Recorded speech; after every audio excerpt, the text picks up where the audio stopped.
Hello everyone, welcome to being teacher. I hope आप सभी लोग अच्छे होंगे। बिहार शिक्षक भर्ती के पीजीटी को लेकर के बहुत से बच्चों के कमेंट्स आ रहे थे, सर कुछ सब्जेक्ट्स रह गए, उनका प्रीवियस ईयर पेपर डिस्कस कर दीजिए। तो बिल्कुल आपको प्रीवियस ईयर पेपर जो भी आपके सब्जेक्ट रह गए हैं, आप उन सब्जेक्ट्स को कमेंट कर दीजिए, उनके प्रीवियस ईयर पेपर मैं डिस्कस कर दूंगा। लेकिन उससे पहले पीजीटी के जितने भी प्रीवियस पेपर हुए हैं उनको मैंने डिस्कस भी किया है, तो उनमें से आप जो नीचे प्लेलिस्ट मैंने लिंक दिया है डिस्क्रिप्शन बॉक्स में, वहाँ पे जाकर के पहले आप देख लीजिए कि क्या आपका जो सब्जेक्ट है वो डिस्कस कर लिया गया है या नहीं। अगर नहीं किया गया है तो किसी भी वीडियो में कमेंट कर दीजिए, मुझे कमेंट्स दिखते हैं, मैं कमेंट का रिप्लाई भी करता हूँ। तो आप कमेंट कर दीजिए कि आपका सब्जेक्ट कौन सा है, मैं उसको भी डिस्कस कर दूंगा। और अब से लेके जब तक भी जितने भी संस्थान, चाहे वो केवीएस हो चाहे वो DSSS भी हो, जितने भी संस्थानों ने पीजीटी के प्रीवियस ईयर पेपर करवाए हैं, मतलब एग्ज़ाम्स करवाए हैं, उनके में प्रीवियस ईयर पेपर जो है इसी चैनल पे आपको मिलते रहेंगे। तो चैनल से जुड़े रहें, क्योंकि प्रीवियस ईयर क्वेश्चन पेपर देखने से क्या होता है कि आपको एक मतलब एक गेस मिल जाता है कि क्वेश्चन का लेवल क्या रहता है। तो प्रीवियस ईयर क्वेश्चन चाहे आप कोई भी एग्ज़ाम्स दें, चाहे आप केवीएस का दें, चाहे DSSS का दें, चाहे अभी किसी भी इंस्टीट्यूट का जैसे कि उत्तर प्रदेश में टीजीटी की नौकरी निकली है, तो चाहे आप उसका दें, तो टीजीटी और पीजीटी दोनों का प्लेलिस्ट मैंने अलग बना दिया है। तो टीजीटी वाले बच्चे टीजीटी की प्लेलिस्ट में जाकर के देख सकते हैं और पीजीटी वाले बच्चे पीजीटी की प्लेलिस्ट में जाकर के देख सकते हैं। ठीक है, तो चलिए आज का जो टॉपिक है, वो जो आज का जो पेपर है वो है इकोनॉमिक्स, और इकोनॉमिक्स को हमने आज को डिस्कस करना है। सबसे पहले हमारा जो क्वेश्चन है, और इसमें मैं एक चीज़ और बता दूं कि इकोनॉमिक्स को हम हिंदी में डिस्कस करेंगे, और आपको मैं इंग्लिश वाला सेक्शन अगर आपको चाहिए कि इंग्लिश में आपको चाहिए तो आप नीचे कमेंट बॉक्स में कमेंट करके बता दीजिए। ठीक है, आपको मैं पीडीएफ प्रोवाइड करवा दूंगा टेलीग्राम पे, उसका लिंक दिया है, तो टेलीग्राम से आप जुड़ जाइए, वहाँ पे आप इस पीडीएफ को ले सकते हैं। ठीक है, मैं हिंदी में डिस्कस करूँगा, और आप लोग इंग्लिश में अगर आपको लगता है तो आप लोग टेलीग्राम से जुड़ सकते हैं। तो चलिए, हमारा पहला क्वेश्चन है, सूची 1 को सूची 2 से सम्मिलित करिए। इसमें सूची दी है सूची 1 और सूची 2।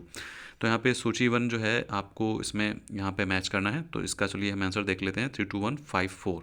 ठीक है, देखिए यहाँ पे क्या है, मार्शल का क्या हो जाएगा, अर्थशास्त्र।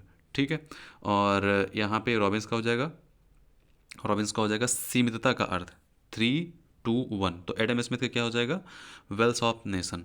ठीक है, wealth of nation. And GK Mehta का क्या हो जाएगा, आवश्यकता विहीनता। और सेमुलसन का क्या हो जाएगा, ग्रोथ इकोनॉमिस्ट। ओके, फिर नेक्स्ट है कि मूल्य में कमी होने के बाद भी अगर मांग में परिवर्तन नहीं होता है, मतलब अगर मूल्य में हमने कमी कर दी है और मांग में परिवर्तन नहीं हो रहा है, कि डिमांड नहीं बढ़ रही है, तो मांग की लोच होगी। मतलब अब लोच का क्या अर्थ है, चलो हम लोग देख लेते हैं।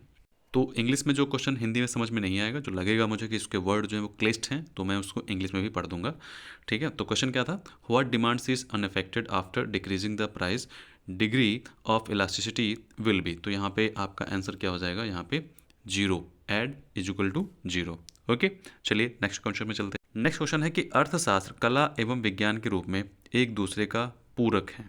ओके, तो यहाँ पे राइट आंसर क्या हो जाएगा, कोसा ने ये स्टेटमेंट दिया है कि अर्थशास्त्र कला एवं विज्ञान के रूप में एक दूसरे के पूरक हैं। कीमत लोच की गणना हेतु सही सूत्र का चुनाव करें। तो यहाँ पे कीमत लोच का क्या मीन होता है, ये यहाँ पे क्वेश्चन है, choose the correct formula to calculate the price elasticity. ठीक है, तो इसका राइट आंसर क्या हो जाएगा, delta Q upon delta P multiply by P upon Q. Okay, next question है, किसी वस्तु के उपभोग से वंचित रहने के बजाय उपभोक्ता जो कीमत देने के लिए तत्पर रहता है तथा वास्तव में जो कीमत देता है, उसके अंतर को अधिशेष संतुष्टि की आर्थिक माप कहते हैं। इसको उपभोक्ता की बचत कह सकते हैं। यह परिभाषा किसके द्वारा दी गई है, तो यह परिभाषा किसके द्वारा दी गई है, मार्शल के द्वारा यह परिभाषा दी गई है। ओके, उपभोग न केवल आर्थिक क्रियाओं का प्रारंभ बिंदु है बल्कि अंतिम बिंदु है। इस प्रकार आर्थिक क्रियाओं का सही क्रम क्या है।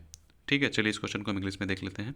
उपभोग का मतलब क्या होता है, consumption. Consumption is not only the starting point but the final point of economic activities, therefore the true process of economic activities is, यहाँ पे economic activities का process क्या है, wants, economic activities, production and consumption।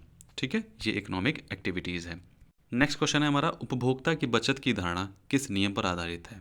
Okay, the concept of consumer surplus depends on. तो यहाँ पे किस पे निर्धारित है, इसका राइट आंसर क्या हो जाएगा, डिक्रीजिंग मार्जिनल यूटिलिटी थ्योरी। ठीक है, decreasing marginal utility theory. Hindi में क्या कहेंगे इसको, सीमांत तुष्टि गुण ह्रास नियम। ठीक है, सीमांत तुष्टि गुण ह्रास नियम। उत्पत्ति की अन्य साधनों की इकाइयों को स्थिर रखकर किसी एक साधन की इकाइयों की मात्रा में वृद्धि की जाए तो एक सीमा के पश्चात उस इकाई से प्राप्त होने वाली उपज घटने लगेगी। ठीक है, यह परिभाषा किसके द्वारा दी गई है? तो यह परिभाषा किसके द्वारा दी गई है? यहाँ पे फिलहाल के राइट आंसर नहीं है। इस क्वेश्चन को आप लोग देख लीजिए और इस क्वेश्चन का आंसर जो भैया इकोनॉमिक्स वाले हैं बच्चे, वो लोग अपना आंसर इसका निकाल लेंगे। इंग्लिश में आप कुछ लोगों को मैं दिखा देता हूँ। यहाँ पे if the quantity of the one productive service is increased by the equal increments the quantities of other productive service remaining fixed, the resulting increments of product will decrease after a certain point. The definition of given by किसके द्वारा definition दी गई है ये आप लोग देख लीजिएगा खुद से और इस पॉइंट को नोट कर लीजिएगा। हमारा नेक्स्ट क्वेश्चन है, पूर्ण प्रतियोगिता तब पाई जाती है जब प्रत्येक उत्पादक की उपज के लिए मांग पूर्णतया लोचदार होती है। इसका पहला अर्थ है कि विक्रेताओं की संख्या बहुत अधिक होती है, जिससे किसी एक विक्रेता की उपज उस वस्तु की कुल उपज का एक बहुत ही थोड़ा भाग होता है। तथा दूसरा यह कि सभी क्रेता प्रतियोगी विक्रेताओं के बीच चुनाव करने की दृष्टि से समान होते हैं, जिससे बाहर पूर्ण हो जाता है। यह परिभाषा किसके द्वारा दी गई है? तो यहाँ पे हम लोग जो है इंग्लिश में भी देख लेते हैं। Perfect competition prevails when the demands for the output of each producer is perfectly elastic. This entails first the number of seller is large so that output of any one seller is negligible. Small production of the total output of the commodity, and second that buyers are alike in respect of their choice between rival sellers so that the market is perfect. Who gave this definition? तो ये किसने definition दिया है? Miss John Robinson. Okay, Mrs John Robinson ने ये statement दिया है। हमारा नेक्स्ट क्वेश्चन है, मांग की आड़ी लोच के सिद्धांत का प्रतिपादन करिए। ठीक है, ये किसने किया है? मांग की आड़ी लोच का सिद्धांत का प्रतिपादन प्रोफेसर मूर ने किया है। इंग्लिश में क्या कहेंगे? The theory of cross elasticity of demands is depicted by. ठीक है, तो इसका राइट आंसर क्या हो जाएगा? Professor Moore. ओके, फिर नेक्स्ट क्वेश्चन है कि सीधी मांग रेखा होने पर बिंदु लोच ईडी इक्वल टू 1 होगा। ओके, तो इसका राइट आंसर क्या हो जाएगा? जब बिंदु मांग वक्र के मध्य में हो। ओके, प्रतिष्ठित अर्थशास्त्री कौन है? प्रतिष्ठित अर्थशास्त्री उत्पादन को उपभोग के मुकाबले अधिक महत्व देते हैं। साम्य की स्थिति में एकाधिकार में होता है तो P is greater than MC is equal to MR। Okay, कीमत विभेद की अवस्था में एकाधिकारी जिस बाजार में मांग की लोच अधिक होती है उसमें अपनी कीमत नीचे रखेगा। कौन सा कथन सत्य है? एकाधिकार में AR is greater then MR। Okay, पूर्ण प्रतियोगिता के अंतर्गत सभी फर्म कीमत स्वीकारक होते हैं। ओके, ह्रासमान प्रतिफल नियम लागू होता है तो ह्रासमान प्रतिफल नियम कहाँ पे लागू होता है? एक सीमा के बाद प्रत्येक आर्थिक क्रिया पर लागू होता है, जिसको हम इंग्लिश में क्या कहते हैं? इंग्लिश में भी देख लेते हैं। Law of diminishing return is found. ठीक है, डाइमिनिशिंग रिटर्न इज फाउंड तो यहाँ पे किसमें होता है? In some extent of applies in every economic activities. Okay, फिर नेक्स्ट क्वेश्चन है हमारा कि पूर्ण प्रतियोगिता उस दशा में पाई जाती है जबकि प्रत्येक उत्पादन उपज की मांग पूर्णतया लोचदार होती है। ठीक है, तो लोचदार क्या होता है यहाँ पे? Perfectly in elasticity. ठीक है, परफेक्टली इलास्टिसिटी होती है। फिर नेक्स्ट क्वेश्चन है कि राष्ट्रीय लाभांश समाज की वस्तुगत आय का वह भाग जिसमें विदेशों से प्राप्त आय भी सम्मिलित होती है, जिसे मुद्रा में मापा जा सकता है। राष्ट्रीय आय की इस परिभाषा को किसने दिया है? ठीक है, राष्ट्रीय आय की परिभाषा को पीगू ने दिया है। ओके, चलिए क्वेश्चन में इसको इंग्लिश में भी देख लेते हैं। The national dividend is that part of objective income of the community including of course income derived from abroad which can be measured in money. Who has given this definition of national income? ठीक है, तो इसको किसने दिया है? Pigou ने दिया है। ओके, चलिए हमारे नेक्स्ट क्वेश्चन पे। राष्ट्रीय आय का प्रतिनिधित्व कौन सा सूत्र करता है? तो उपयुक्त में से एक से अधिक जो है राष्ट्रीय आय के सूत्र को प्रतिनिधित्व करते हैं। ओके, नेक्स्ट है एकाधिकारात्मक प्रतियोगिता में दीर्घकाल के लिए निम्नलिखित में से कौन सी शर्त पूरी होनी चाहिए जबकि फर्म केवल सामान्यतः लाभ प्राप्त कर रही हो? तो इसका राइट आंसर क्या हो जाएगा? P बराबर ATC। ओके, भारत की जनगणना एवं राष्ट्रीय नमूना सर्वेक्षण के संबंध में कौन सा कथन गलत है? तो यहाँ पे आपका राइट आंसर क्या हो जाएगा? दोनों सामाजिक एवं आर्थिक मुद्दों के लिए फंडिंग एजेंसी, ये गलत है। यहाँ पे गलत पूछ रहा है कि भारत की जनगणना एवं राष्ट्रीय नमूना सर्वेक्षण के संबंध में कौन गलत है? तो दोनों सामाजिक एवं आर्थिक मुद्दों के लिए फंडिंग एजेंसी। ओके, ये दोनों सामाजिक और आर्थिक मुद्दों के लिए फंडिंग एजेंसी नहीं है। ठीक है, फिर नेक्स्ट क्वेश्चन है हमारा, यदि क्रेताओं एवं विक्रेताओं, क्रेताओं जो है मतलब जो विक्रेताओं मतलब जो सेलर होते हैं, और क्रेता मतलब जो लोग लेते हैं, खरीदार होते हैं, की संख्या अधिक नहीं है। यदि क्रेताओं विक्रेताओं की संख्या अधिक नहीं है, वस्तुएं एक रूप नहीं है और क्रेताओं एवं विक्रेताओं को बाजार का पूर्ण ज्ञान नहीं है, तो ऐसी स्थिति में क्या होगा? ऐसी स्थिति में एकाधिरात्मक प्रतियोगिता की स्थिति उत्पन्न हो जाएगी। ओके, फिर है डेटा अधिग्रहण में, मतलब एकाधिकार मतलब मोनोपोली हो जाएगी, यहाँ पे ये कहना चाह रहे हैं। डेटा अधिग्रहण में त्रुटियां उत्पन्न हो सकती हैं, मतलब डेटा अधिग्रहण जो होता है ना, उसमें त्रुटियां उत्पन्न हो सकती हैं जिन्हें कहा जाता है गैर नमूनाकरण त्रुटि। ओके, चलिए इसकी इंग्लिश देखते हैं। Errors can arise in data acquisition known as. Okay, errors arise data acquisition known as, तो इसका राइट आंसर क्या हो जाएगा आपका? यहाँ पे गैर नमूनाकरण त्रुटि, मतलब यहाँ पे क्या कहेंगे हम इसको? Non sampling error. ओके, चलिए हम नेक्स्ट क्वेश्चन पे चलते हैं। निम्नलिखित में से कौन सा कथन सही है? तो एनएनपी बराबर जीएनपी माइनस घिसावट। घिसावट को हम क्या कहते हैं? देखिए, डेप्रिसिएशन कहते हैं। ठीक है, NNP is equal to GNP minus depreciation. Okay, चलिए नेक्स्ट क्वेश्चन हम भी देख लेते हैं। In this classification time becomes the classifying variable and data are categorized according to time which is known as. Okay, तो इसको हम हिंदी में देख लेते हैं। इसका हिंदी में क्या है? इस वर्गीकरण में समय वर्गीकरण चर बन जाता है और डेटा को समय के अनुसार वर्गीकृत किया जाता है, तो इसको हम क्या कहते हैं? अस्थायी वर्गीकरण। मतलब परमानेंट वर्गीकरण को हम क्या, उसको उसके अपोजिट क्या बोलते हैं? जो है क्या बोलते हैं इसको? टेम्पोरल। ठीक है, टेम्पोरल क्लासिफिकेशन कहते हैं। फिर नेक्स्ट क्वेश्चन है कि under discriminating monopolist will keep his price low where degrees of elasticity is of demand is. ठीक है, तो यहाँ पे हाई होगा या लो होगा? तो यहाँ पे इसका क्या होगा? हाई होगा। ठीक है, अधिक होगी। विभेदात्मक एकाधिकार के अंतर्गत एकाधिकारी उस बाजार में अपनी वस्तु की कीमत कम रखेगा जहाँ पर वस्तु की मांग की लो जो है वो अधिक होगी। ओके, चलिए अपने नेक्स्ट क्वेश्चन पे हम चलते हैं। कीमत विभेद संभव होता है। कीमत विभेद संभव होता है। देखिए, मैं इंग्लिश और हिंदी दोनों टर्म दिखा रहा हूँ, तो टाइम लगेगा आप लोगों को, जिनको जल्दी हो वो चले जाएं। देखिए, ठीक है, क्योंकि मतलब अच्छा पढ़ाने से बेटर है आप, मतलब जल्दी पढ़ाने से बेटर है आप अच्छा पढ़ाओ।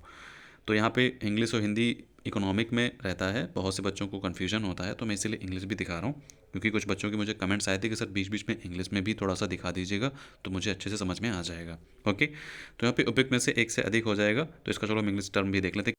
Price discrimination is possible. ठीक है, प्राइस डिस्क्रिमिनेशन इज पॉसिबल, यहाँ पे क्या हो जाएगा? उपयुक्त में से एक से अधिक, मतलब more than one of the above, तो यहाँ पे ए बी सी तीनों हो सकते हैं। ओके, नेक्स्ट है व्हाट इज़ ट्रू। तो यहाँ पे देख लीजिए व्हाट इज़ ट्रू क्या है यहाँ पे, इसका आंसर फिर देखेंगे।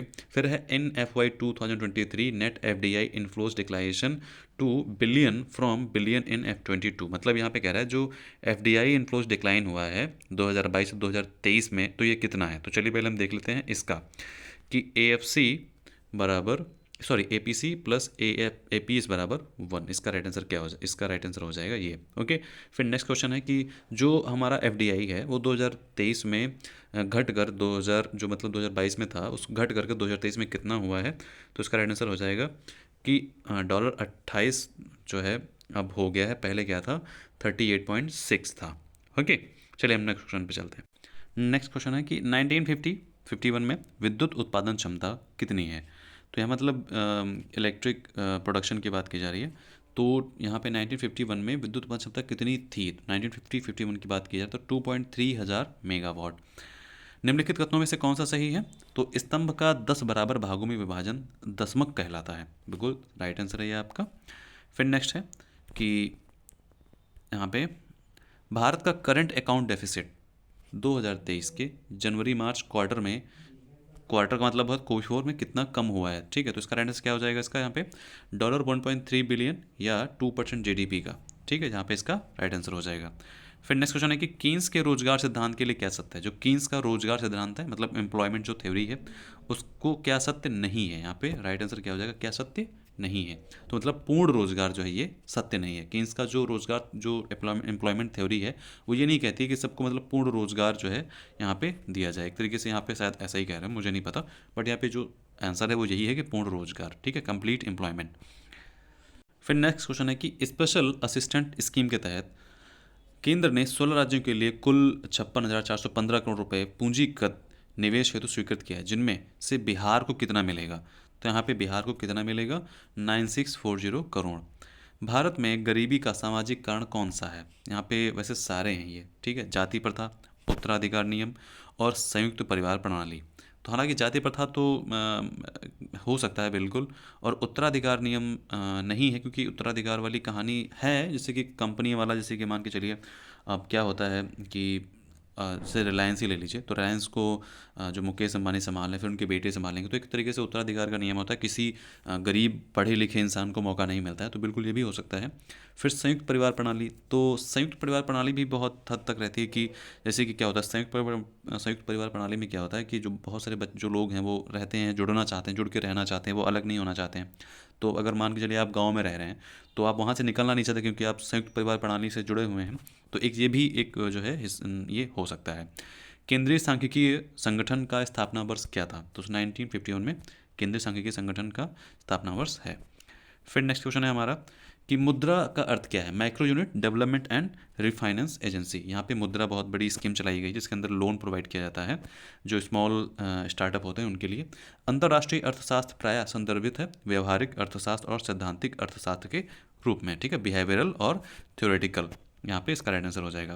भारत में 2021-22 में प्रचलित कीमतों पर प्रति व्यक्ति आय 2011-12 सीरीज को लेकर के क्या है, 1,50,326 यहाँ पे प्रति व्यक्ति आय 2011-12 की तुलना में 2021-22 में यहाँ पे मानी जा रही है। नेक्स्ट है कालानुक्रमिक वर्गीकरण में समंकों का वर्गीकरण आधारित है। चलिए देख लेते हैं क्या है इसको। In a chronological classification the data are classified on basis of, क्या है यहाँ पे बेसिस ऑफ, क्या है यहाँ पे, तो यहाँ पे क्या टाइम पे है, ठीक है, मतलब टाइम पे, काल पर यहाँ पे माना जाता है। एक अनुसंधान के लिए मौलिक रूप से संकलित समंक कहलाते हैं, ठीक है, तो प्राथमिक समंक कहलाते हैं। सुम्पीटर के अनुसार आर्थिक संतुलन में शामिल है। आर्थिक संतुलन में क्या शामिल है, उपयुक्त में से एक से अधिक, तो तीनों शामिल हो सकते हैं। अधिकतर यही होता है, जब अगर एक से अधिक होता है तो उसमें जो तीनों आंसर होते हैं वही माने जाते हैं। उपभोक्ता संतुलन विश्लेषण में मुख्य रूप से शामिल है, ठीक है, तो यहाँ पे फिलहाल के लिए उपयुक्त में से एक से अधिक। ओके, फिर नेक्स्ट है पूर्णतया प्रतियोगी बाजार में हमेशा AR बराबर MR होता है। AR बराबर होता है MR के। तो पूर्णतया प्रतियोगी बाजार मतलब कम्पिटिटिव जो कम्प्लीटली कम्पिटिटिव जो मार्केट होती है उसमें। ओके, तो यहाँ पे हमारा नेक्स्ट क्वेश्चन देख, राष्ट्रीय आय की गणना की आधुनिक प्रणाली के रूप में कौन सी प्रणाली जानी जाती है। मतलब जब हम नेशनल इनकम की बात करते हैं तो यहाँ पे कौन सी प्रणाली जानी जाती है, तो सामाजिक लेखांकन प्रणाली जो है ये जानी जाती है। तो इसको इंग्लिश में देख लेते हैं, क्वेश्चन अच्छा है ये। क्वेश्चन क्या है यहाँ पे इंग्लिश में, in the estimation of national income which of the following methods is used as the modern method. तो इसको हम क्या कहेंगे इंग्लिश में, social accounting method.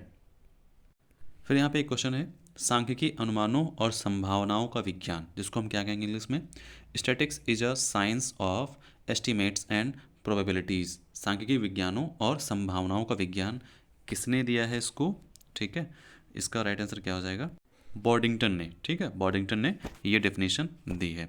Okay, statics is the science of estimates and probabilities, the definition is given by बॉर्डिंगटन।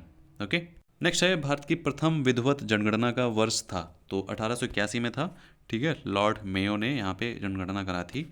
और संबंधित तथ्यों को वर्गों के क्रमबद्ध करना कहलाता है। संबंधित तथ्यों को वर्गों में क्रमबद्ध करना कहलाता है वर्गीकरण, क्लासिफिकेशन जिसको हम बोलते हैं। LPG उदारवादिता, निजीकरण और वैश्वीकरण मतलब ग्लोबलाइजेशन, ठीक है, LPG मतलब लिबरलाइजेशन, P मतलब प्राइवेटाइजेशन, G मतलब ग्लोबलाइजेशन। ये कौन सी नीति के अंतर्गत थे, 1991 जो है नीति लाई गई थी, उसी के अंतर्गत ये मनमोहन सिंह की सरकार में लाए गए थे। LIC किस वर्ष में समाविष्ट हुई थी, मतलब किस वर्ष में ये बनी थी? 1956 में। जनगणना 2011 के अनुसार बिहार में साक्षरता दर, देखिए ये क्वेश्चन मैं आप पे छोड़ता हूँ, इसका चाहता तो मैं आंसर दे सकता था, लेकिन यहाँ पे मैंने सोचा कि इस क्वेश्चन का आप लोग कमेंट करिए, अगर जो लोग वीडियो पूरा देखते हैं प्लीज़ रिक्वेस्ट है, ताकि ताकि और बच्चे जो हैं वो आपके कमेंट्स देख पाएँ और उसको उनको आंसर पता चल सके। राष्ट्रीय आय के आंकड़े संकलित किए जाते हैं, यहाँ पे केंद्रीय सांख्यिकी संगठन द्वारा संकलित किए जाते हैं। फिर है भारतीय रिजर्व बैंक के मानकों के अनुसार बृहद मुद्रा संबंधित है, भारतीय रिजर्व बैंक के मानकों के अनुसार बृहद मुद्रा संबंधित है M3 से। सहसंबंध का अभिप्राय है, सहसंबंध का अभिप्राय क्या है? एक चर में परिवर्तन होने से दूसरे चरों में परिवर्तन होना, मतलब एक तरीके से सहसंबंध मतलब होता है जुड़ना, सहसंबंध मतलब जुड़ना। नेक्स्ट है सांख्यिकी के जन्मदाता गॉटफ्राइड एकनवॉल, सांख्यिकी मतलब स्टैटिक्स के जो हैं मतलब फादर कौन है? वो गॉटफ्राइड एकनवॉल। ओके, सांख्यिकी अनुसंधान कार्य के निम्नलिखित चरणों में से कौन सा चरण आरोही क्रम में नहीं है? ठीक है, तो समंकों का संकलन, समंक क्या होता है वो मैं आपको बता देता हूँ, मतलब डाटा होता है, कलेक्शन ऑफ डाटा, मतलब समंकों का संकलन, मतलब डाटा दे सकते थे या, चलो ठीक है। नेक्स्ट क्वेश्चन है कि भारत में द्वितीय पंचवर्षीय योजना 1956 से 1961 को किस नाम से जाना जाता है? औद्योगिक योजना को नाम से जाना जाता है। जो द्वितीय पंचवर्षीय योजना है उसको हम औद्योगिक योजना के नाम से भी जानते हैं, जो पहली पंचवर्षीय योजना है उसको हम कृषि योजना के नाम से भी जाना जाता है, क्योंकि पहली पंचवर्षीय योजना पूरी तरह से कृषि पे निर्भर थी, डिपेंड थी, और पहली पंचवर्षीय योजना में कृषि को मतलब एक तरीके से अच्छा बनाना, उसको और अच्छे से उसमें जो अनाज है उसको उगाना, इस पर फोकस किया था। सांख्यिकी को मतलब स्टैटिक्स को उचित रूप से माध्यमों का विज्ञान कहा जाता है, तो किसने कहा है? ये बावली ने स्टेटमेंट दिया है। 2020 में बिहार में निम्नतम प्रति व्यक्ति आय राष्ट्रीय औसत की तुलना में रिकॉर्ड की गई थी, तो 50,745 रुपये रिकॉर्ड की गई थी। अंतर्राष्ट्रीय पुनर्निर्माण एवं विकास बैंक, विश्व बैंक जिसको हम कहते हैं, स्थापित किया गया था 1944 में। अंतर्राष्ट्रीय पुनर्निर्माण एवं विकास बैंक जिसको हम विश्व बैंक के नाम से जानते हैं, वो 1944 में स्थापित किया गया था, उसका पूरा नाम यही है। ठीक है, अंतर्राष्ट्रीय पुनर्निर्माण एवं विश्व बैंक। ठीक है, इसका पूरा नाम क्या है? International bank for reconstruction and development, इसको हम शॉर्ट में क्या कहते हैं? वर्ल्ड बैंक कह देते हैं। वाज एस्टेब्लिश बाई 1944 में। और ये कहाँ पे है? चलिए कमेंट करके बताइए, बहुत बेसिक क्वेश्चन है, तो बच्चे बच्चे भी कमेंट कर सकते हैं, तो कमेंट करके बताइए कहाँ। माइक्रो इकोनॉमिक्स का दूसरा नाम क्या है? आय एवं रोजगार सिद्धांत।